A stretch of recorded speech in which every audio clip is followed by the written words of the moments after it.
me start with Mr. Ashish Khanna from Tata Power Renewables.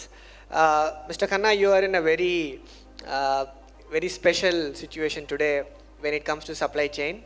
Uh, you have seen India's growth in both manufacturing and the deployment, and you are definitely a part of India's growth, both manufacturing and deployment. So, what do you think India has done right, and what should India do to address whatever vulnerabilities are left, if there are any, in our supply chain so that we are stronger enough to achieve our target? So I think we have to do something like this, a collaboration, whether it is manufacturing or it is industries as such. We really need that when the baton is passed. One thing I will be very open about, even if you see when we look at the topic today, and not to be commenting on a person or individuals, navigation itself is that you are going to manage things. It's by word gives that there would be lots of issues which will come across and you have to sail through. When you have a target of 500 gigawatt, you don't navigate. It's a very audacious target. It is, like you said, we are at a one level and we are looking in next 7 years to do something which we have not achieved in the last 27. Possible, but then we should be conscious of the fact that till date we are on an average 12 to 15 gigawatt of renewable addition, all we say across in this world. Now when we are going to leapfrog from 15 to 50, and people like us who are there in all across the food chain, we have to look differently, whether it is policy or it is developer mentality or it is finances, and at the end of the day, who's the client? And will the same client be able to afford this 500 gigawatt? While we are an industry, there are still challenges at the level of sub 200 level, which we are there in it.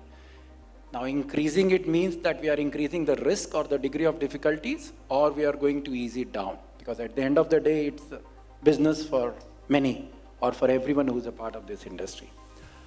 While Dr. Mathur mentioned about that we have gone into the bidding strategy which brings transparency, I think we have also seen that when countries enhances their infrastructure beyond a certain level, they come out with a very different type of rule which like to incentivize industry rather than industry taking each other pants off. Sorry for my language, but the bidding can happen. It's just that you are in it. And the tariff of 2 rupees, tariff of this, it just goes in your blood. And we have seen so many risks coming out on that part. I think it is important for us to start from a policy framework that we have to reach 500 gigawatt. How the government, industry, and when I'm speaking about an industry, it includes the developer, includes the contractor, it includes the supply chain. All of them are incentivized to achieve it. If I still have a policy which is very good, but a PPA which is restrictive to the developer the moment things changes, we will have a challenge. If I have a nice PPA and a policy, but the supply chain which is dwindling, and I don't have a manufacturing in this country, and there are import barriers from coming outside, I will again have a dwindling system. Somewhere or the else, the weak link will crack. So I think it is important for us to first address the weak link. Where is the weak link coming out in this interface? If I start from the bottom, today in the supply chain, we always say that we are doing very well. In fact, each one of us are doing very well and going for expansion. The challenge remains that for a 50 gigawatt, we don't have an infrastructure at least for next many years. And we are looking for 38 to 50 gigawatt from next year onwards. That's something we need to address. And we need to address it today because every project will take at least 1 to 2 years for it to be built. And if I have hydros coming in, it is going to be even more. So I think from a policy standpoint, we need to be very conscious of this fact. If we have to basically give incentive for a B2B business, then my policy should be conducive for my B2B business. I cannot have a B2G regime for a B2B business. I cannot say that you are taking away my best of the clients, however I want you to grow. I should be transparent and honest in my purpose, what I'm trying to do out here. I need to incentivize B2B business. I should not be restricting them in any state. If there are two parties who are ready to do green business, They should be able to do it at the price they like and whatever mechanism they are finding for it. Currently, you don't have a policy framework for that too. You will have a challenge there too, if we have to indeed 500 gigawatt. On a manufacturing side, I think we have done enough. And let me not take away the fact that today we are the third country in this world. And if I look at Rajdan Saab when he was in the helm of affair, whatever we used to do in, it was less than 500, 200, 300 megawatt in a year. We are today doing the world third largest. The first is China, the second is US. We are the third on a per annum basis. With whatever we have in this country, we are achieving it. And I am very sure very soon we will take over US too on a per year expansion. Having said that, whether we will achieve 500 gigawatt, we should be very conscious of. Either we should be happy with what we are doing and we have taken an audacious target, then we should work towards it. Supply chain doesn't mean a module or a WTG. Supply chain means my port infrastructure. When I am looking for RTC, then if I am including my offshore business, it requires port infrastructure, it requires roads. We are talking about a 7 megawatt WTGs out there on a sub-sea level transmission line. I need my storage system, whether it is pump storage or it is my battery storage. I need to incentivize them and have that infrastructure built in today.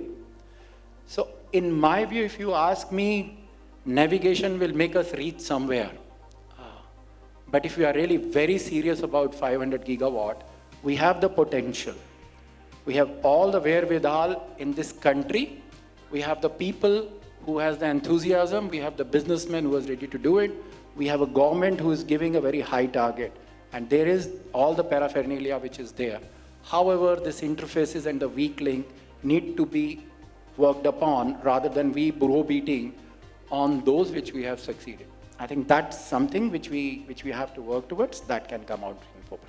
While we have to scale up both manufacturing and installations, what should we do, or what on the policy front, on the implementation front, and on the manufacturing front to achieve, accelerate, and finally reach the milestone? You can, I've given you 3 faceted questions, so feel free to answer whatever part you want to. Well,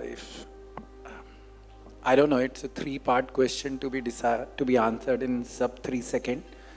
Let me just try to contextualize it. I think on the policy front, we need to understand why the business is not happening in the manner it has to happen. We have now more than 100 gigs, and there are successes, and then there are failures, and there are reasons for those failures. We just need to be very cognizant of those reasons for the failures and try to see that no businessman invests money to lose. So there must be reasons from the policy front too, which are not helping us. We all know those reasons, we just need to be conscious of them. On the front of your second question was on the supply chain. I think the fact remains that the lending community or the supply chain individuals, we have to appreciate the fact that the only thing which is static, which is also helping the industry, is the technology. Now, we have to invest in certain technology when we come to supply chain, and that technology is not the final product. Supply chain doesn't mean a module or a WTG and everything else is done. We are looking forward for a certain element and the inputs which goes into it. And unless all of that are within the country and at a scale. We are talking about a scale. Ma'am, let me tell you that the current capacity of manufacturing in China is 3 times the world can consume as on date. That's where is the capacity. And that's why where they are and where they were. They are not looking for that I will be 75% of my requirement. That's the state we are. Some of it goes off, but some of it keeps on coming.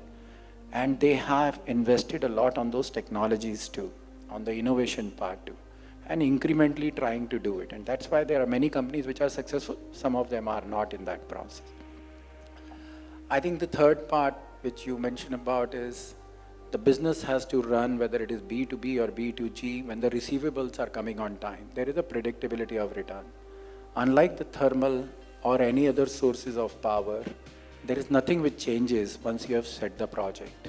The only thing which changes is the cost of foreign exchange, the cost of debt, or sometimes the cyclones which comes, or the wind or the solar side. I'm not talking about RTC right now, which are the variabilities out there, which will remain as a variable. Considering this business as a fixed, predictable return without taking into consideration the risk part is not the right thing to do. I think in my view, we should be mature enough and conscious enough about the risk part, trust each other that some of them will be spectacular, somewhere we will face risk and we have to improve on it. Rather than pointing fingers at who went wrong and where it went wrong, I think it will help us in the next 7 years and times to come.